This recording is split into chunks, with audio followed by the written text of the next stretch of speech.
Hey guys, what's up? It is Timothy here, and I'm about to do a behind the scenes video on my recent video called Laser Cake.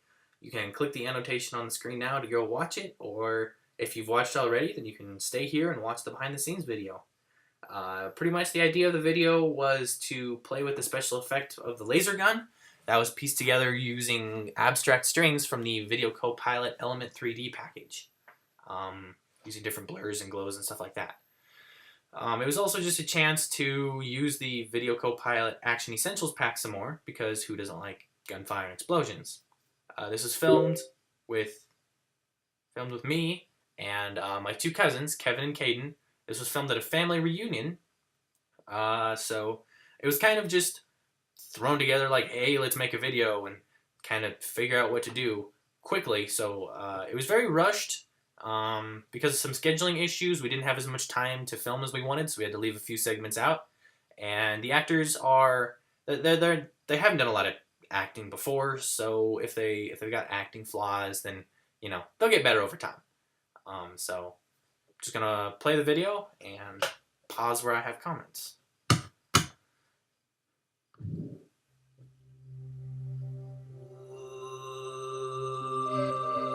Just so you know, this entire video was not shot with a GlideCam. We have a GlideCam HD 2000 and it works well, but our cameraman, Becky, does not know how to use it, so she had to handhold this with a camera strap on it.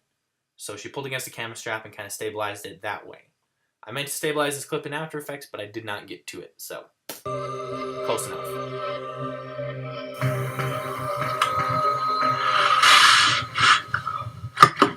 Take a look at this cake. Even if it's a cake that we're ready to kill each other for, that's kind of a gross cake. It's kind of split in half. It's all melted.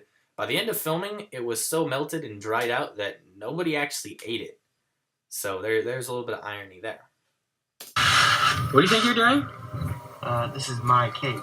That's your cake, huh? Yes, it is. No, it's not. That's my cake. Well, I'm gonna eat it. You better not eat that cake. Well, what are you gonna do about it? What am I gonna do about it? What am I gonna do about it?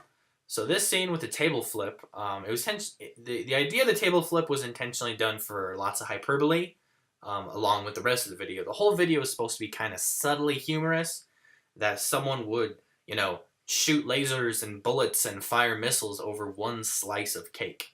So this was kind of the prelude to that, flipping a table. And we also filmed this from two angles and two angles only. We only had one camera on site, so we had to literally pick up all the cups and all the cards every flip. So that got kind of tedious. As you can also see, these cups are full of sand. It was kind of windy out that day, and we couldn't have the empty cups sitting there. We didn't have quick access to any water, so we just filled them with sand. I'm actually really happy on how this kind of debris field came out. So, with the cards and the dust and all that. So, and you notice he has the cake now, but after this clip, you will never see the cake again.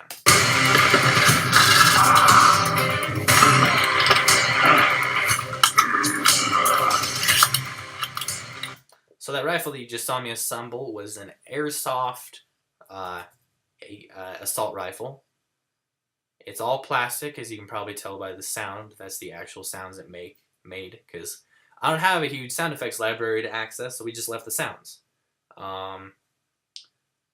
Let's see, the tip of the gun is black, even though the real gun has an orange tip. We just used some black duct tape and wrapped it around it.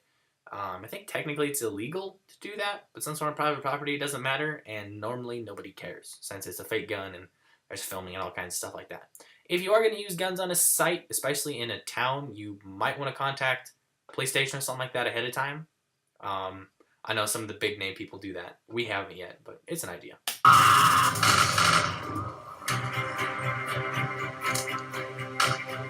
Alright. So I know this doesn't look like much, but I'm very proud of this pistol shot here. Mostly because it looks very realistic. So, when he fires it, it actually has kickback and recoil. I did that by using a mask and adjustment layer and some blur in After Effects. And then I had a cartridge, an empty shell, kick out of the gun when that happened. So, I think it was good. This shot doesn't look so good. I had to mask manually all around all this. So every gunshot I had to keep masking it. It was a pain. So it's not perfect, but it's close enough.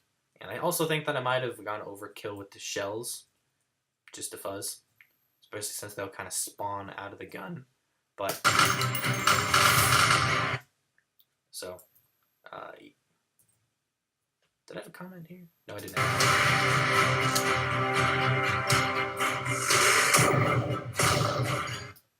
So this scene, this energizing effect, I actually used one of the abstract sweeps, I think they're called.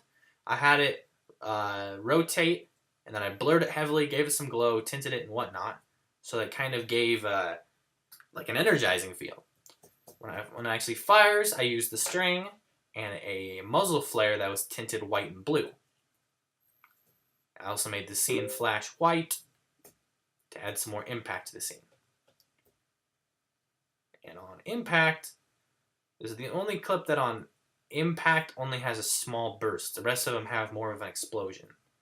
And this happens fast enough that you probably didn't notice, but I can't mask 3D layers with feathering, so it's hard lines. It's also kind of a pain to mask those layers. So, hit, spray, and the next scene you actually see the explosion like it's supposed to be. This scene is one of my personal favorites.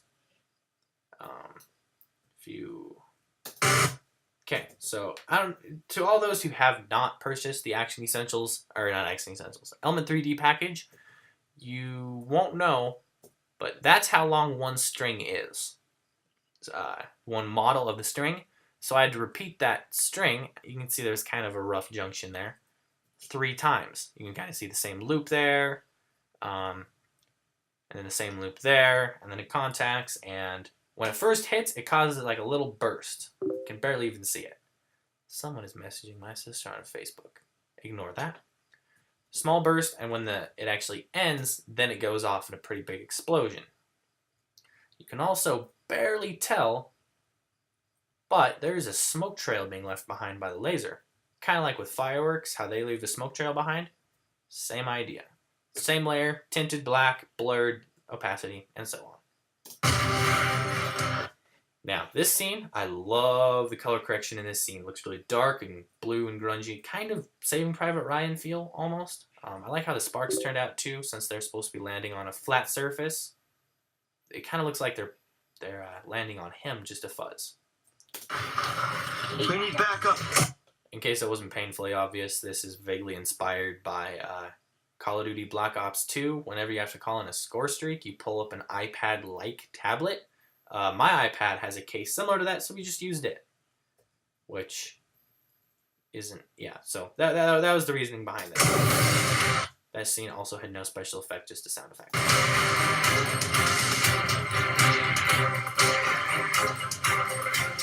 So, continuity error. Guns up on my shoulder here. And guns at my hip here. Not a big deal, but something to keep an eye on when you film your own videos. This clip, in case it also wasn't obvious, is 100% CGI. Took a picture of our area from a satellite map and then used the missile from Element 3D kind of flying toward us. I'm not sure. Something about this irks me, and I'm not completely sure what. If you're better at CGI than me, which is entirely likely, I could definitely use some pointers on what I did wrong here. If you could leave a comment, that would be awesome.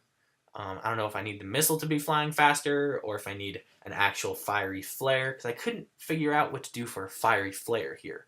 I added some smoke, but that's all I could add. I don't know.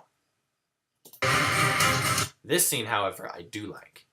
Now, if we count 1, 2, 3, 4, 5, on contact, and then explosion.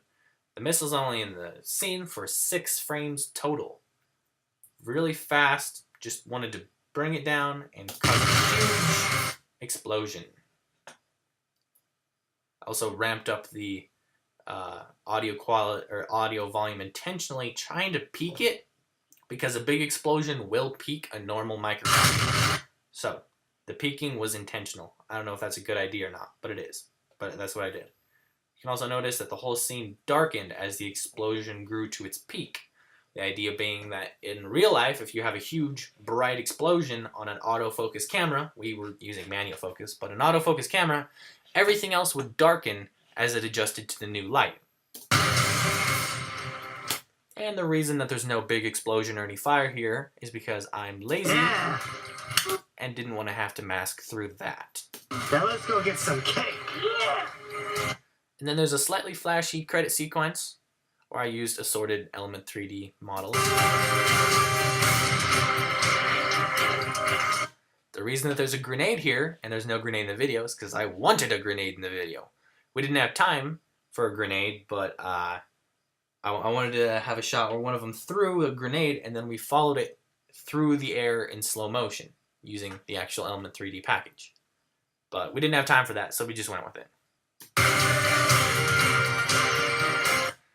Becky was our cinematographer, and the Mundensons, they provided me with my chest plate, the armor, which actually looks really bossy in my opinion.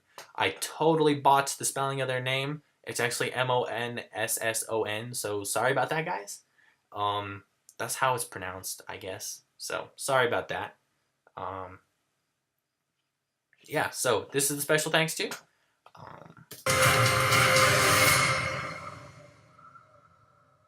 Yeah, music was by Ryo Ishido, I guess. SWAT Close Quarters. Really good song.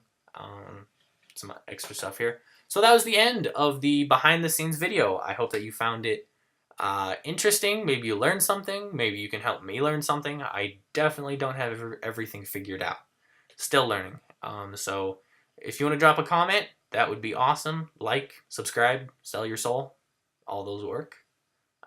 Expect more videos like this in the future. So thank you for watching.